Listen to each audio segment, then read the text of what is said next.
Welcome to CBS This Morning. We're talking about one of the great symbols of Paris and all of Western civilization. It is still standing this morning after a fire that nearly destroyed it.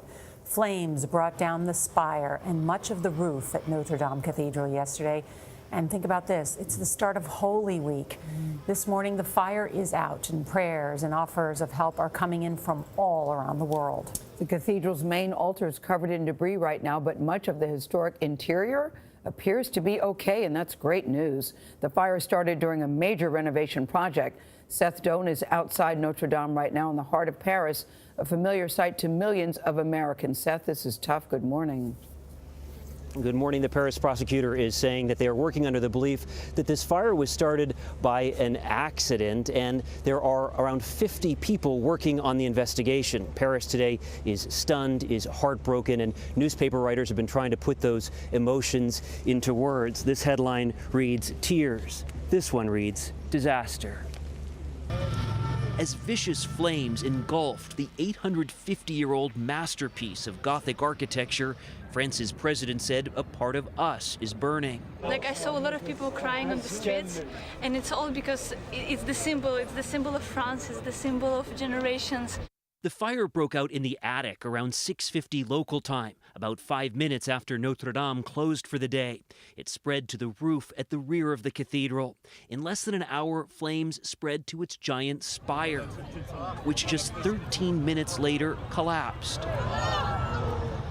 400 firefighters battled, but at times appeared dwarfed by the fire, which tore through the soaring structure, fueled by the wood of 1,300 oak trees that made up part of an interior network of wooden beams.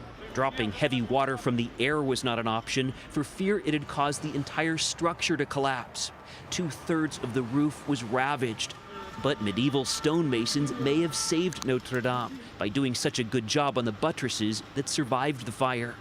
There was a rush to save artwork and artifacts. Paris's mayor said the Holy Crown of Thorns and other precious pieces had been successfully recovered.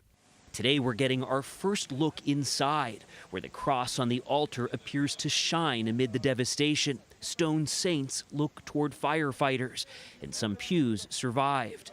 Attention is now turned to the stained glass windows and the organ, one of the oldest in the world.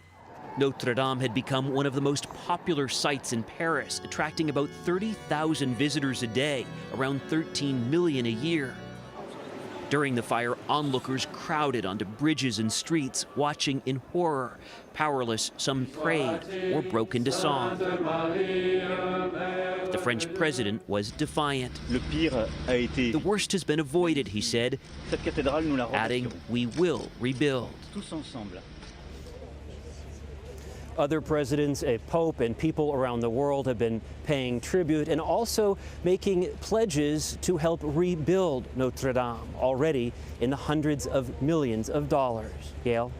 Seth Doan outside Notre Dame, we thank you.